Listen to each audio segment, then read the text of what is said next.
자, 새로운 아침이죠. 무더운 날씨가 또 진행되는데 오늘 또 시원한 소낙비가 내릴 것으로 예상이 됩니다. 은혜의 소낙비가 우리의 삶에 충만히 내길 주 여러분 축복합니다.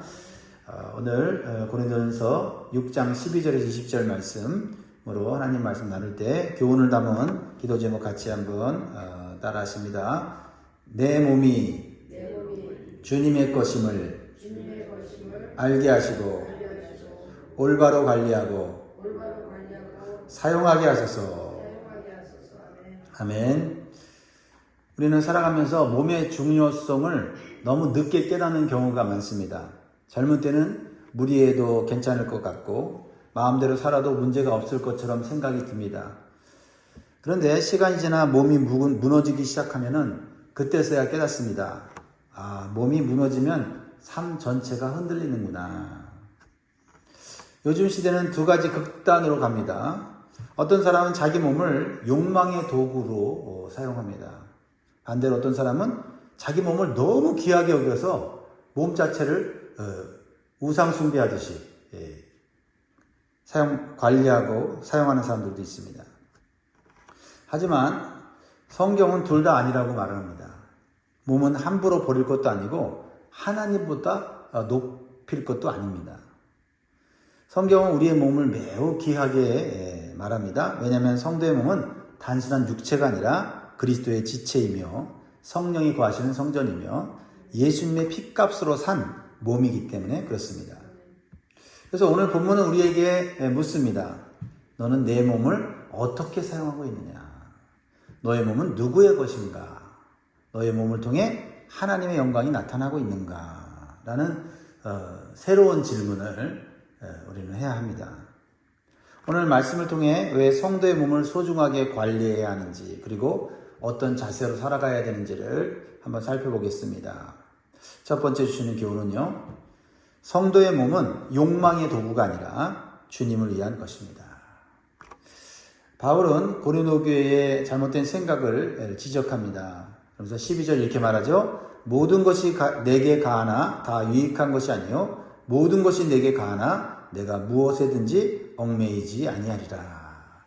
모든 것이 내게 가하다. 무슨 말일까요? 우리가 죄로부터 구원받았으니 자유가 있다라는 겁니다.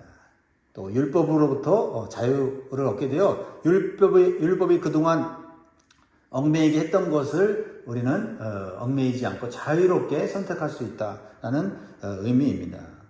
그런데 고린도 교회 성도들은 이 자유를 자기 욕망대로 살아도 된다는 의미로 받아들였다라는 거죠. 내 몸인데 내가 하고 싶은 대로 하면 되지. 남에게 피해 안 주면 괜찮겠지. 내가 즐거우면 되는 거 아닌가? 라는 생각을 가졌습니다. 오늘날도 비슷합니다. 세상은 끊임없이 사람들에게 말을 하죠. 네 몸은 네 것이다. 네 욕망에 솔직해라. 네 감정대로 행하라. 그게 너다. 참지 말고 원하는 대로 살아라. 멋진 말 같죠. 하지만 바울 말합니다. 모든 것이 가능하다고 다 유익한 것은 아니다. 유익. 여기서 중요한 것은 유익입니다. 성도는 단순히 할 수 있는 자유가 있는가만 묻는 사람이 아닙니다. 이것이 하나님 앞에서 유익한가? 그렇죠? 특별히 성도는 나에게 영적으로 유익한가를 물어야 합니다. 그래서 바울은 자신의 몸을 향한 강한 결단을 이렇게 말하죠. 내가 무엇에든지 얽매이지 아니하리라. 왜냐하면 자유를 오용하면 오히려 죄와 욕망에 붙잡히고 노예로 살아갈 수 있기 때문에 그렇습니다. 자유롭게 우리가 선택하고 자유롭게 우리가 표현하고 자유롭게 살아가는 것이 자유인 것 같지만 사실은 그게 얽매이는 것일 수 있고 노예가 되는 것일 수 있다라는 것을 말하고 있는 거죠. 죄의 무서움은요. 처음엔 자유처럼 보이지만 결국 그 사람을 지배하고 끌고 다닌다는 거죠. 술도 처음에는 한 번의 즐거움처럼 시작됩니다. 음행도 처음에는 사랑인 것처럼 시작되잖아요. 근데 그 결말이 얼마나 큰 파괴를 가져옵니까? 중독도 처음에는 한 번의 자유로운 선택처럼 보입니다. 그런데 중독되면 어떻게 됩니까? 자기가 스스로 할 수 있는 게 아무도 없어요. 결국 사람이 욕망을 다스리는 것이 아니라 욕망이 사람을 다스리게 된다라는 겁니다. 그래서 바울은 몸은 사용하는 용도가 중요하다. 사용하는 용도가 중요하다. 그냥 몸이 있다고 해서 몸에서 느껴지는 욕구대로 감정대로 사용하는 게 자유가 아니다는 거죠. 그 몸을 무엇을 위해서 사용하는가. 그래서 성도의 몸은 음란을 위한 것이 아니라 오직 주를 위한 것이다. 이렇게 강하게 말하고 있는 거예요. 고린도교회 성도들은 우리가 먹는 걸 자유롭게 먹지 않습니까? 그 먹는 것은 배를 위한 것이 아닙니까? 배고플 때 먹으면 배의 배고픔을 채우고 만족이 되고 그리고 우리가 힘을 얻을 수 있지 않습니까? 그 비유를 아주 교묘하게 우리의 몸이 쾌락을 위해서도 사용된다고 해서 문제가 되겠습니까? 이렇게 바꿔버렸다는 거죠. 그래서 이렇게 얘기하는 거예요. 13절에 음식은 배를 위하여 있고 배는 음식을 위하여 있으나 하나님은 이것저것을 다 폐하시리라. 몸은 음란을 위하여 있지 않고 오직 주를 위하여 있으며 주는 몸을 위하여 계시느니라. 이 몸의 용도를 잘못 생각하면 몸으로 죄를 짓게 된다는 거죠. 성도는 주님께 주신 자유를 가지고 자신의 몸을 무엇을 위해 사용하는가가 중요합니다. 여기서 바울이 말하는 몸, 소마라는 이 단어는요, 단순한 육체가 아니에요. 하나님 앞에서 살아가는 우리의 전 존재를 의미하는 것입니다. 그렇죠? 우리가 몸, 그러면 뭐 이렇게 소화기관, 팔다리 이것만 얘기하지 않지 않습니까? 우리가 몸이라고 할 때는 우리의 감정, 생각을 포함한 우리의 전체를 얘기하는 거죠. 기억하십시오. 사랑하는 성도 여러분, 몸은 욕망의 배출구가 아닙니다. 하나님께 드려지는 산재물이에요. 그래서 눈도 주님을 위해 사용해야 됩니다. 입술도 주님을 위해서 사용해야 합니다. 손과 발도 주님을 위해 사용해야 합니다. 그래서 우리의 스마트폰 사용도 우리가 조심해야 되죠. 우리가 무엇을 보느냐, 그죠? 내 눈으로 무엇을 보느냐, 그죠? 식습관도, 생활습관도, 관계도 주님을 향한 방향으로, 그죠? 그게 내 몸을 위한 거죠. 왜? 주님이 내 몸을 상하게 하겠습니까? 주님이 내 몸을 병들게 하겠습니까? 아니죠. 내가 주님을 위할 때 주님은 내 몸을 위하신다. 라는 사실을 우리가 기억해야 될 줄 믿습니다. 사랑하는 여러분, 참된 자유는 욕망대로 사는 것이 아니라 하나님 안에서 절제할 수 있는 자유다라는 겁니다. 절제할 수 있는 것도 자유 아닙니까? 절제 못하는 게 그게 노예로 끌려다니는 거 아닙니까? 우리의 몸과 삶이 세상의 욕망에 끌려다니지 않고 오직 주님을 위한 거룩한 삶으로 드려지기를 주의 이름으로 축복합니다. 성도가 자신의 몸을 소중하게 사용해야 하는 이유는요, 성도의 몸은 장차 부활할 몸이며 그리스도의 지체다라는 겁니다. 영혼만 구원받는다 말하지 않잖아요. 그렇죠? 우리의 몸이 변하여 새 몸이 된다고 말하지 않습니까? 그렇다고 한다면 우리의 몸을 우리가 소중히 여겨야 될 필요를 느끼는 거죠. 14절에서 바울이 갑자기 부활 이야기를 꺼내는 이유를 우리가 알아야 합니다. 14절 같이 읽습니다. 시작. 하나님이 주를 다시 살리셨고 또한 그의 권능으로 우리를 다시 살리시리라. 뭘 살린다는 겁니까? 그렇죠? 우리 영혼이 이미 구원받았는데, 그렇죠? 몸이 다시 새롭게 산다는 걸 말하는 거 아니에요? 헬러 철학은요, 몸을 가볍게 여겼어요. 영혼은 중요하지만 몸은 결국 사라질 거고 흙으로 돌아갈 것이기 때문에 몸은 불완전한 것이고 더러운 것이라고 얘기를 했어요. 그러니까 영혼은 구원받았으면 몸은 함부로 굴려도 된다. 함부로 사용해도 된다. 이렇게 생각했다는 거죠. 그런 생각이 굉장히 매력적이지 않습니까? 하지만 성경은 분명히 다르게 말하고 있습니다. 하나님은 몸을 창조하셨죠. 하나님이 우리의 몸을 창조하셨을 때 어떻게 만드셨습니까? 하나님의 생기를 불어넣어서 하나님의 형상으로 만든 몸 아닙니까? 예수님은 몸을 입고 이 땅에 오셨고 십자가에서도 몸으로 고난받으셨고 부활도 몸으로 하셨습니다. 그리고 우리도 장차 몸이 부활할 것이다. 즉 성도의 몸은 단순히 썩어 없어질 껍데기가 아니라 하나님께서 영광 가운데 다시 세우실 몸이다라는 거죠. 비록 우리가 병들고 약하고 보잘것없는 육체이지만은 이 육체를 통하여 하나님께서 우리를 새로운 몸으로 만드실 거다라고 하면 이 몸을 약하다고 해서 병들었다고 해서 함부로 대하면 안 된다는 거예요. 그 자세가 잘못됐다는 거죠. 그러면서 바울은 또 다른 이야기를 하죠. 너희의 몸이 그리스도의 지체다라고 말하고 있어요. 여기서 지체는 몸의 한 부분이라는 뜻이지요. 15절 시작. 너희 몸이 그리스도의 지체인 줄을 알지 못하느냐? 내가 그리스도의 지체를 가지고 참녀의 지체를 만들겠느냐? 결코 그럴 수 없느니라. 그러니까 우리는 단순히 예수님을 믿는 사람이 아니고 예수님과 연결되어 있다는 거죠. 영혼만 연결된 게 아니라 마음도 몸도 주님께 연결된 사람이라는 거죠. 그렇죠? 영혼은 주님께 연결되어 있으니까 영혼은 거룩하고 몸은 어차피 썩어질 거고 주님과 관계가 없으니 마음대로 사용한다. 어떻게 생각하세요? 네. 그렇게 하면 또 그렇게 될 것 같은데 결코 그렇지 않다는 거죠. 몸과 마음과 영은 하나예요. 네. 서로 연결되어 있고 그 구원받은 성도는 몸 전체가 그렇죠? 주님께 연결되어 있다. 주님 몸 안에 한 지체다라는 것이에요. 그렇게 생각하면 우리의 몸을 우리 마음대로 사용할 수 없죠. 그렇죠? 우리의 몸을 주관하시는 주님께 우리가 우리의 몸을 어떻게 사용하는 것이 좋은지를 물어봐야 되고 또한 우리는 그 말씀에 순종해야 하는 것이죠. 그래서 그리스도의 몸에 속한 사람이 그 몸을 잘못 사용하면 어떻게 돼요?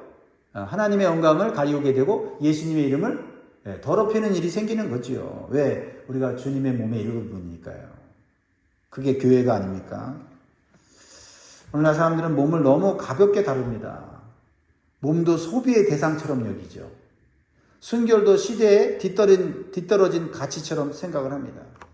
하지만 성경은 말하죠. 성도의 몸은 영혼과 함께 그리스도에 연결된 한 몸이다. 한 몸이다라는 의식을 우리가 가져야 합니다. 그래서 16절 17절에 이렇게 얘기하죠.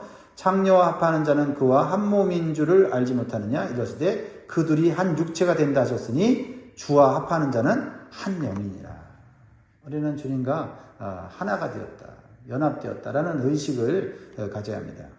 여러분 올림픽에서 대표 선수가 자기 혼자 행동을 한다고 해도 실제적으로는 그의 행동과 그의 모든 이 선택이 나라의 이름을 대표하는 거죠. 그렇죠? 네. 그래서 올림픽 대표 선수가 뭐 경기 중에 최선을 다하지 않는다든지 아니면 올림픽 경기가 없는 날에는 내가 마음대로 놀러 다닌다든지 그러면 어떻게 됩니까? 그것은 자기 개인뿐만 아니라 나라의 이름을 모욕하는 일이 되지 않습니까? 그래서 가끔씩 그 뉴스에 나오지 않아요? 올림픽 대표 선수가 또 어디 가서 어떤 죄를 지었다 그러면은 얼마나 그 나라에 부끄러움을 주는 일입니까? 마찬가지로 성도는 혼자 사는 사람이 아니다라는 거죠. 그리스도의 이름을 가지고 사는 사람이다라고 하면 우리가 우리의 욕망이나 우리의 감정이나 이런 것들을 절제할 수가 있는 거죠. 그러니까 우리 스스로 절제하지라는 것은 절제가 잘 안 돼요. 내가 누구냐 이 정체성을 가지고 내 욕망, 내 감정, 내 생각을 통제해야만 그것이 가능하다라는 거죠. 그렇습니다. 우리는 몸을 통해서 하나님을 나타내야 되고 예수님의 이름을 높여야 될 줄 믿습니다. 자, 한 가지 더 살펴보자면 성도의 몸은 성령이 거하시는 성전이며 값으로 산 몸이다 라고 말하고 있어요. 자, 19절 20절 같이 읽습니다. 시작. 너희 몸은 너희가 하나님께로부터 받은 바 너희 가운데 계신 성령의 전인 줄을 알지 못하느냐. 너희는 너희 자신의 것이 아니라 값으로 산 것이 되었으니 그런즉 너희 몸으로 하나님께 영광을 돌리라. 아멘. 우리가 예수 믿기 전과 예수 믿는 후가 우리의 몸이 완전히 달라졌어요. 그죠? 네. 성령의 전이다. 성령이 임하시는 전이다. 하나님이 임재하시는 거룩한 장소라는 의미죠. 구약 성경에는 하나님은 성전 건물 안에 임하시는 분으로 생각했는데 이제는 하나님께서 성도 안에 거하신다라고 말씀하고 있다. 그러니까 우리 몸 자체가 하나님이 거하시는 성전이라는 의식을 가지고 살아야 합니다.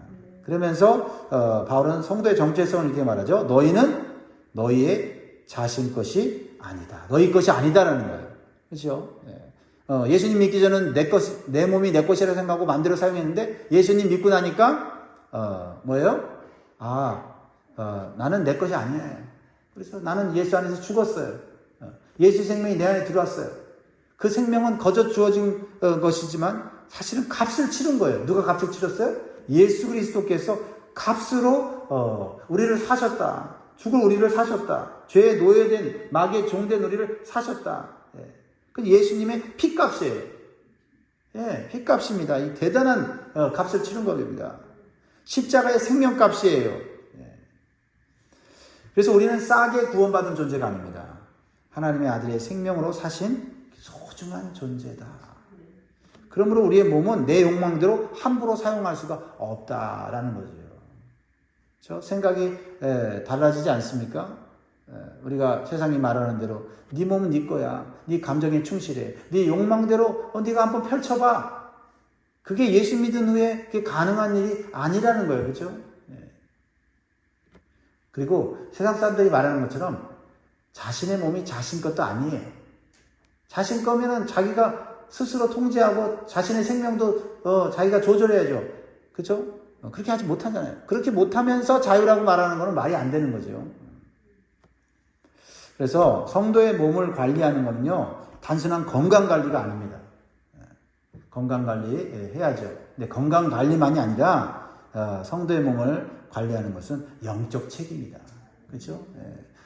어떤 몸의 어떤 기능만을 건강케 하는 게 아니라 우리의 몸을 어떻게 어디에 사용하느냐, 이것이 중요하다는 거죠. 내 이름을 위해서, 내 영광을 위해서가 아니라 주님을 위해서, 하나님의 영광을 위해서 사용해야 된다라는 거죠. 그것이 우리의 성도의 몸을 올바로 사용하는 것이다라는 겁니다. 그러므로 우리는 주님의 것이기 때문에 우리의 몸을 통해서 하나님이 드러나야 돼요. 그것을 하나님의 영광이다 말하는 거죠. 저 사람 보니까 하나님 계신 것 같아. 그렇죠? 우리의 몸으로 하나님 드러내는 거죠. 그리고 우리가 어떠한 업적이나 성취를 이루어냈을 때 이거 내가 한 것이 아니라 하나님이 한 것입니다. 하나님이 도와주지 않았다면 나는 이 자리까지 오지 못했습니다. 이랬을 때 하나님의 영광이 드러나는 거 아닙니까? 그러므로 우리는 오늘 이렇게 기도하면 좋겠습니다.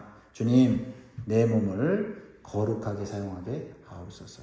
내 눈과 입술과 습관과 모든 것을 지켜 주시옵소서.